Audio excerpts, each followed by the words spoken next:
I met a girl who says she heard dead people whispering to her, telling her to join them.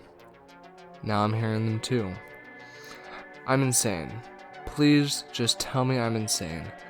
Please tell me that I'm a delusional freak who deserves to be locked up. Hell, call me a schizohead or a psychomaniac. Fucking anything.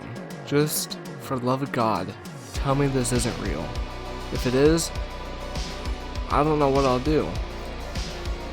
It's been going on for almost 2.5 months now. At least since Jackie died. Jacqueline, the girl I took under my wing, the girl I let down, and now, the source of my torment. We'd met about 1.5 months ago, and I was still working a dead-end job as a cook for Porky Bros, the old barbecue joint that sat in the middle of downtown, where I lived before it closed down last week. I still remember how we met. I was out back taking a smoke, the only one I've had so far that day. I just about got into it for whatever reason. The guy seemed to amuse himself with trying to crack a bullwhip over my back to hurry up with an order. And of course, when a customer would complain about something being wrong with the food, be it not seasoned enough, or something was still cold, you can bet your bottom fucking dollar the son of a bitch would be in my ear about it.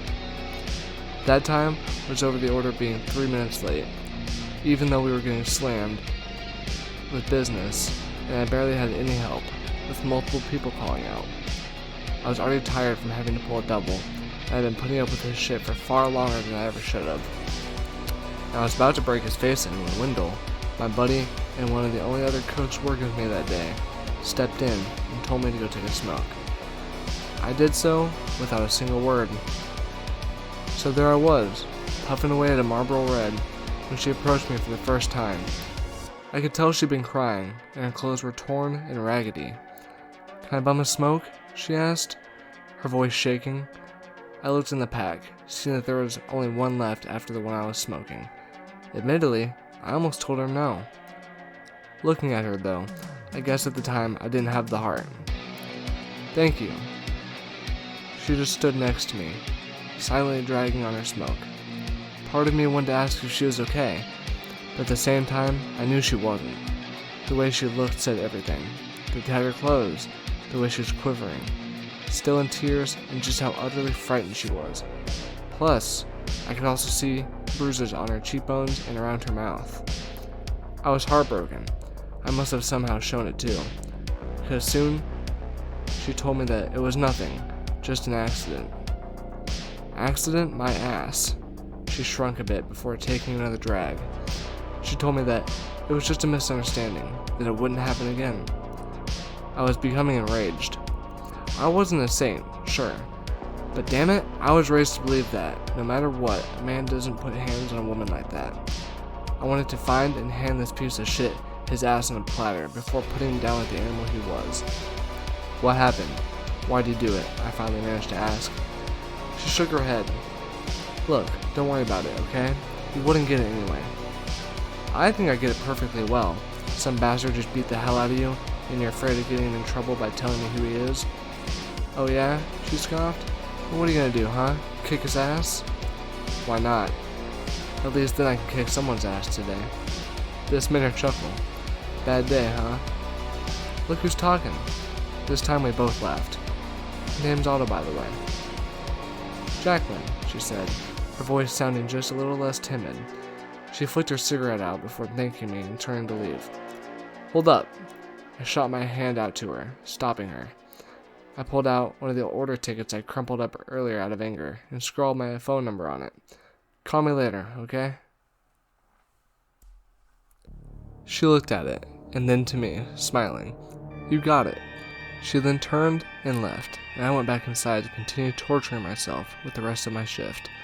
That night, when I finally got home, at 1:45 a.m., having to close the kitchen, I was grabbing a beer from the fridge when my phone buzzed with a text message. "Hey, it's me, Jacqueline. I just wanted to say thanks for talking to me and letting me bum a smoke. Really made my day better." I smiled, something I hadn't done all day, or all week for that matter, and replied that I was glad I made somebody happy today. I also texted her that if she wanted to talk about anything, that I'd be there, after that. There was no reply for a while, so I decided to proceed with drinking myself to sleep that night. When I woke up the next morning, by that I really meant about a half hour to noon, I found that there were a couple of texts from her waiting for me. The first one was only about 3 hours after the one I sent her. That would be nice, thank you. The other two were sent only about another hour after that one, each one only about 10 minutes or so apart from each other. Hey, you still up? I'm kinda scared here, can we talk please? My eyes snapped wide when I saw this. I felt my heart drop.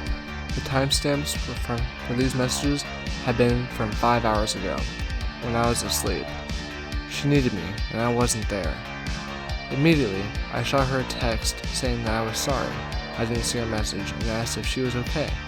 My heart was racing, waiting, praying for a response. Finally, about 5 minutes later, my phone buzzed with a response. Hey, it's fine. Everything's okay. Sorry for worrying you. My heart slowly returned to normal. At least she is alive. I asked her what happened and if she was hurt. She replied that she was alright and that she was just overthinking. Though I was relieved that she was okay for now. I wasn't convinced that she was just overreacting. Look, I'm no kind of trauma counselor or psychologist, but I wasn't born yesterday either. I'd seen before where I'd see friends of mine looking like Jackie did, with bruises, cuts, and black eyes covering them after their pieces of shit boyfriends would come home, usually sloshed, with some wild hair in their asses. Every time. They too would try to pass it off as something like overreacting, or just an accident, or not what it looked like. I decided to ask if she was open for lunch that afternoon, since I was off work. She replied that she was busy, but that dinner might be an option. I told her that would be great and asked if she would like me to pick her up. She replied with her address, and I told her I'd be there around 6:30 that evening. After that, I spent the day getting cleaned up and rummaging through my storage unit of an apartment for something nice, or at least half decent to wear to dinner. I wanted to make an impression. I wanted her to see that good men do still exist that can treat her like a lady, you know? If nothing else, I figured maybe it'd help her feel more secure and might open up a bit about what's going on. About 5 o'clock that evening, I had managed to find the suit I wore for my brother's wedding and was putting it through a cycle in the wash. That's when my phone buzzed with a text from Jackie. Hey, I know this is awkward, but is there any way you can come get me now? I froze. I just put the suit into the washer and it wouldn't be done for another 20 minutes. I asked her if everything was okay. She replied that she was fine, but really wanted to meet now. I asked what was going on, but she didn't reply after that. I was floored. I wasn't sure what I was supposed to do. Part of me wanted to try and press for details. I was getting a bit nervous with how vague she was being with everything. I wondered what I'd see once I got there. Would she even be alive when I got there? Again, I'd seen shit like this play out before, and I wasn't just going to sit by and watch it happen with Jackie. I started imagining what the boyfriend was like. Imagining a 6'2" gorilla whose breath reeked perpetually of Bud Light. It was with this in mind that I said fuck it, and threw a t-shirt and jeans on, the cleanest ones I could find, and hopped in my car. I shot her a text saying I was on my way as I all but peeled out of the parking lot. It took me about 15 minutes to find where she lived, having to backtrack once or twice through roads I wasn't familiar with. The city I lived in was small, sure, but I didn't exactly get out much either, which made it all unfamiliar territory for me. Her house was a small one just off the corner of the downtown area. I isolated with only 2 other houses neighboring it. When I pulled up, I noticed there wasn't a vehicle parked in the driveway. Damn it, I'm too late. Fucker's already gone, I thought, as I jumped out of the car and made my way to the porch, my hand tightly gripped around the butterfly knife I always keep in my pocket. It's not exactly a nice neighborhood I live in. Jacqueline? I called, knocking on the door. For about a minute, nothing happened. I tried leaning my ear to the door to see if I could hear anything. Nothing. It was when I was texting her, telling her that I was on the porch, that I heard the door slowly open. The front door cracked open and my heart stopped when I saw her face. It was worse than the previous day. Covering almost every inch of her face were cuts and fresh bruises alongside the ones from before. My jaw fell open and hung like someone tied a brick of lead to it. I was horrified. while at the same time overcome with rage. Now I wanted to be the bastard who put him 6 feet in the ground, and I wanted to be the one who dug his grave. What? She stepped out onto the porch, quickly shutting the door behind her. She stood there silently, her face chiseled in a state of fear and her eyes locked onto my feet, seemingly unable to make contact with mine. Now in the full light outside, I saw one eye was so badly beaten that it was almost swollen shut. As well as this, there were gashes now across her cheeks, fresh and still trickling with blood. I was speechless. I wasn't sure how to begin. I didn't know whether to demand she tell me who this animal was and where I could find him, or to grab her and hold her in the tightest bear hug I could manage. In the end, I just stood still, speechless with horror. Finally, she broke the silence and asked, shaking, "Can we go, please?" Almost absently, I nodded and stammered, "Where to?" "I don't care," she said, her voice breaking. "I just need to get out." I gently took her hand and led her into my car, and we drove off. I decided against trying to take her out to a restaurant or anything like that, looking the way she did and all. With no other ideas of where to go, I asked if she would like to come back with me to my place for dinner. She just nodded nervously again. "That'd be nice." "I'll have to warn you though, I'm not exactly the tidiest," I chuckled when I said this, hoping to lighten the mood with that. It didn't work. "Doesn't matter, it'll be fine," she said anxiously, still quivering like she was cold. I could tell she wasn't in the mood to hear my voice at the moment, so the rest of the way to my apartment was spent in silence. The whole time, her eyes stared about 1,000 yards ahead through the windshield, while she shook in the passenger seat.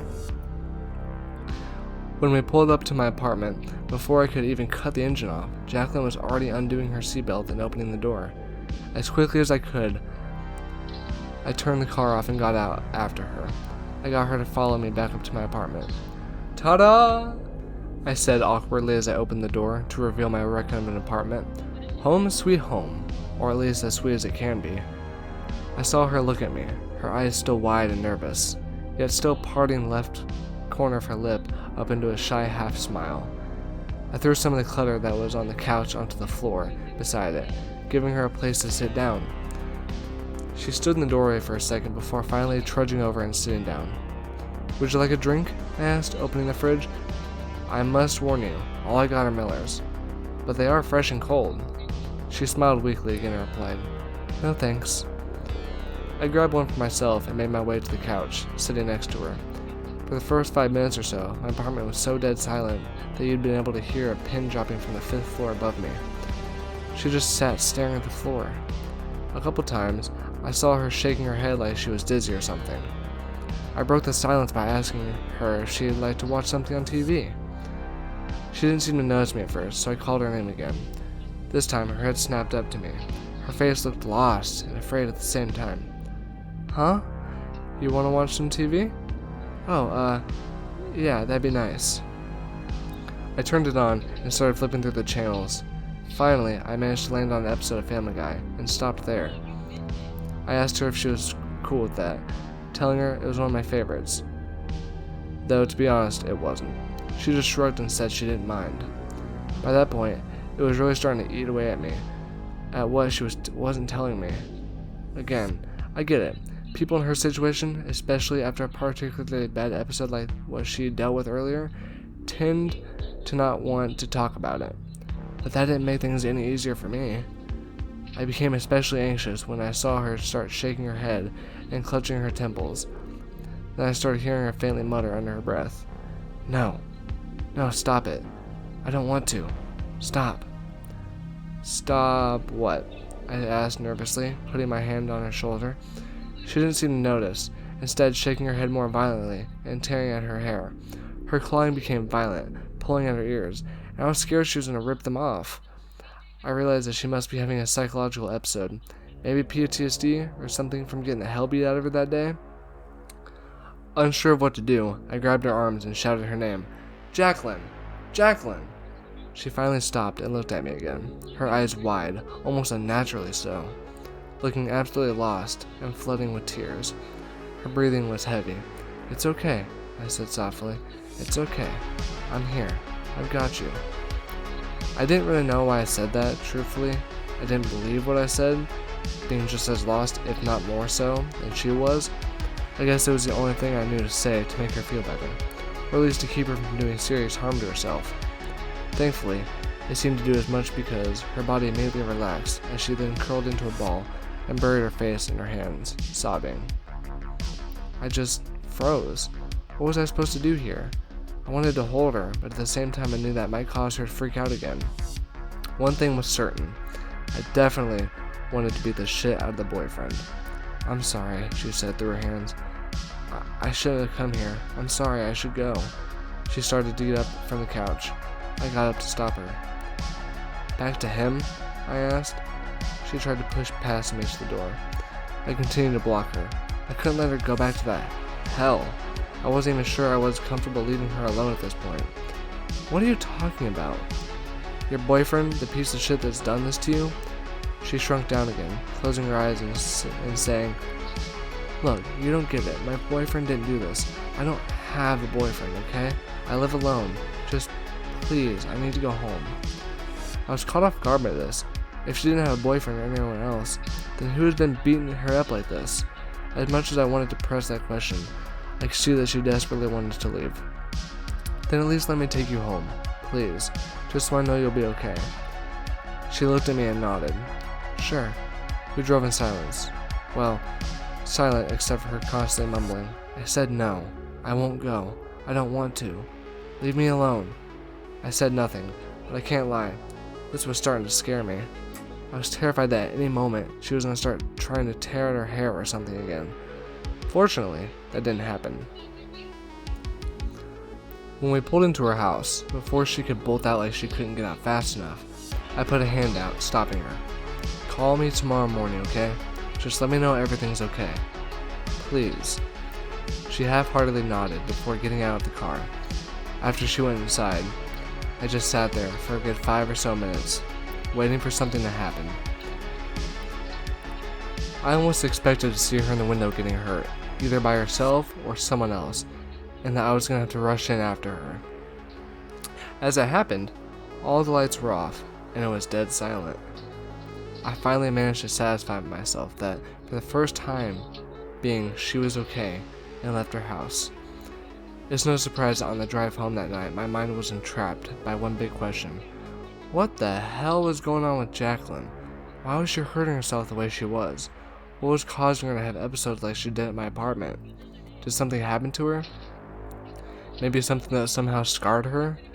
That would make sense, but then that brings up the question of, why hasn't she sought help?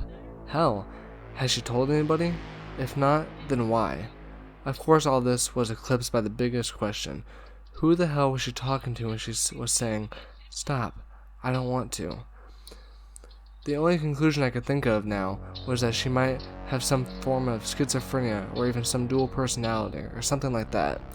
Again, no expert on psychology, but based on what I'd seen, that was the only thing I could explain what was going on. This, however, made me feel all the more uneasy about leaving her by herself. It was a good thing I was off work the next day too, because all through the night, I was essentially on high alert, just waiting for her to call or text me, panicking again. In other words, sleep was not an option. What's worse is that the entire time, try as I would otherwise, even downing a few Millers, I couldn't take my mind off it to relax. I kept imagining that the next time I saw her, it'd be in the hospital, or worse. All I could do was pray that she'd call the next morning, telling me that things were okay. Finally, at 8 a.m., my phone rang. Out of reflex, I mashed the green button. "Hello?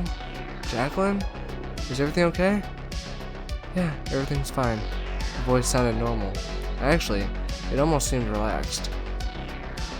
It felt like a total 180 from the previous night. "Listen, I'm sorry about last night. I know you probably think I'm nuts, but I can explain. Can we meet up again?" Yeah, sure. Where at and what time?" "In an hour. At the park with the pier?" "Okay, you mean to bring anything? Maybe something for..." She hung up before I could finish. I quickly got dressed and got in my car. On the way to the park, I decided to stop by the nearest Subway and grab some food for us. The whole time I was wondering if the right thing to do would be to try to admit her to a hospital. I knew she probably wouldn't like the idea, but I couldn't just let her keep hurting herself like this, could I? I hadn't come to any sort of conclusion by the time I pulled up to the park either. I resolved to hear her out first, then go from there. That way, I would at least have a better understanding of what was going on. I texted her, asking where she was and where in the park she wanted to meet up. She replied about 2 seconds later, saying she was waiting at the pier by the lake. Grabbing the sandwiches, I headed into the park and for the lake. When I got there, I saw her sitting on the edge, looking out toward the lake. Hey, so I hope you don't mind, but I brought us a bite to... Isn't it beautiful? I stopped. Huh? The lake. It's beautiful, isn't it? Yeah, I guess so. I slowly approached the rest of the way to her. She sat still. My mother always tells me that the current of the lake would always wash away one's strife, that it was so peaceful to lose yourself in. Okay, I said, unsure what I was supposed to say to this. I couldn't explain it, but something felt off. It was like some dormant instinct, a sixth sense, you can call it, that was telling me that something was up. But what? When I reached her, I put my hand on her shoulder. You hungry? I picked us up some subs from Subway. I wasn't sure what you'd like, so I got you a I Hear Dead People. For a moment, everything almost seemed to freeze in place. She was still and motionless, and the way she said it was like she was accepting some great truth of life. I guess a better way of saying it is that she sounded numb or hollow. I hear dead people, she repeated in the same numb tone. They tell me to join them in the end. And him. My tongue felt swollen, like it had been punched. I'm sorry? What? You hear dead people, yes. And they tell you to do what now? She was quiet again for a moment. I was floored. How was I supposed to respond to that? How would you have responded to hearing this? They want me to go with them, she said finally, blankly. Go where? What do you mean? And to the end, to join with him. They've been telling me that he is what waits for us all. Huh? Who? You mean like God or something? What do you mean by waiting for us all? Even before she answered, though, I knew deep down the answer was something wrong. He doesn't have a name. He is all of us. He is what we become on the other side.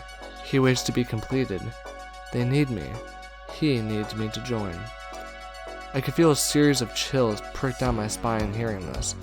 She sounded so relaxed when she said it, like it all seemed so normal to her. It all sounded like something a cult member would say, and she said it like it was nothing. This was scaring the hell out of me now, and I was certain of one thing. One way or another, I had to find her some kind of help. They've been telling me this ever since my mom died last year. I always hear her telling me to follow her to the end and join with him. I slowly reached out and gently put my hand on her shoulder. Jackie, come on, let's go. Let's get out of here. You can find someone to help me, she said, interrupting me. Is that what you were going to say?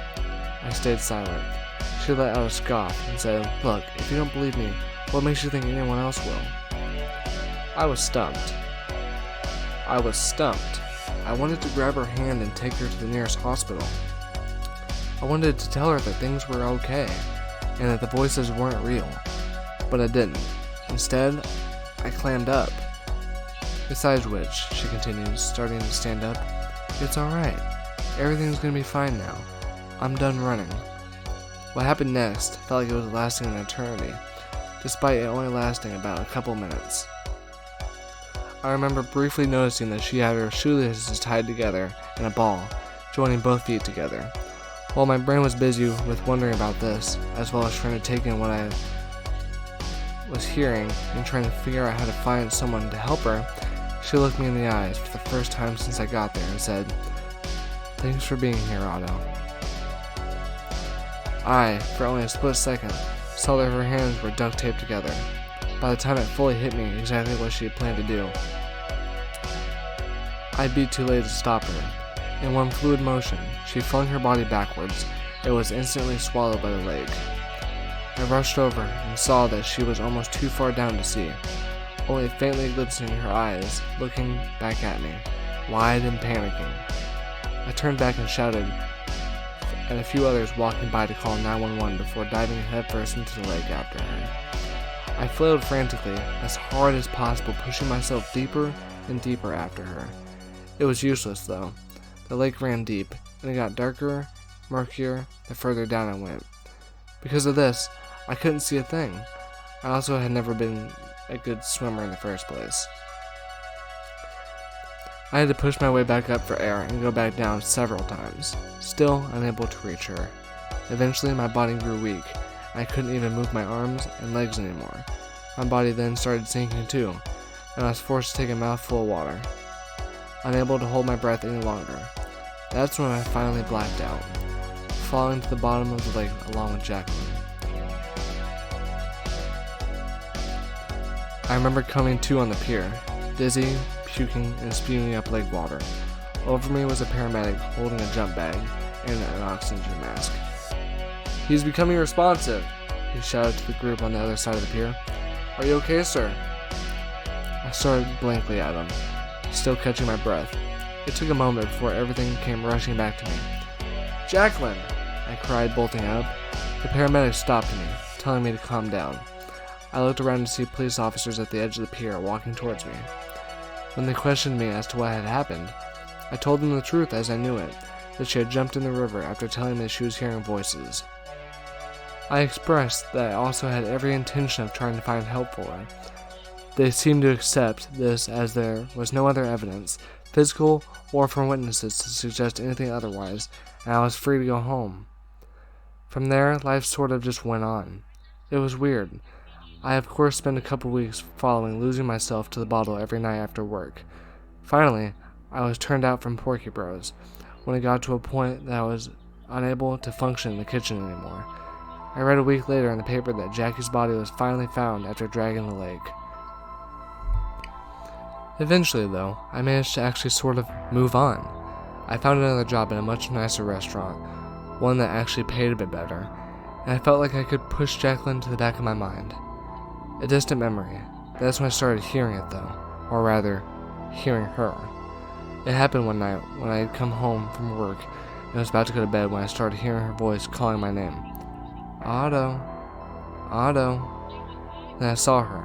She looked like she did when she was alive. Actually, she looked even better, being without the bruises. I rubbed my eyes. "What the hell?" "Otto, it's me, Jacqueline. Remember?" She was smiling when she said it. Her voice was so smooth and calming. I closed my eyes, shaking. When I opened them, she was gone. "Come on, man, get a grip." I decided to quickly down a couple Millers before going to bed. That night in my sleep, though, there she was again. She was standing in front of me, naked and smiling warmly. "You're lonely, aren't you, Otto? It's time. Come join us. Join with him." Before I can ask what she's talking about, as well as how she's there and what she wants with me, I hear a flurry of shrill whispers coming from behind me. Then, out of the corner of my eyes, I see thousands of white streaks rush past, each of them with elongated mouths screaming simultaneously, "Come join us." I was horrified. I tried to wake myself up, but it was no use. I could only watch as the screaming streaks began whirling around in a vortex motion behind Jacqueline. Jackie herself then started descending towards the center. Her voice blended chaotically with the rest and chanting for me to join with him. Upon reaching the center, I see her and the others start to morph, blending together and molding into the shape of a man. It was tall and dark, like he was made of the void itself. It had 4 long gangly arms that stretched out further and further towards me to snatch me and drag me into it. Every part of it was comprised of the screaming faces as more and more of them continued to conjoin. All around me was a horrific cacophony of their screams. "Join us." The last thing I remember hearing before waking up was Jacqueline's voice telling me it was time to join with him. I almost jumped out of my bed and didn't go back to sleep again that night. That was almost a month and a half ago. Every day since, I keep seeing them, hearing them, always telling me to join them. Every time I see the thing, him, getting closer, I haven't been able to sleep, and I can't function during the day either. I'm always hearing them. I don't know what this thing is, or what it will do when it reaches me in my sleep, but I'm 100% certain that it's something unholy, something horrible. I've been trying pills, but they only last so long before I hear them again. The only hope I have now is I'm just fucking losing it. That grief is somehow driving me like it drove Jackie with her mother, to see this shit. I beg of you, please show me some kind of proof that what I'm seeing isn't real. I'm fucking scared right now. I can hear them right now. God damn it, I don't want to go.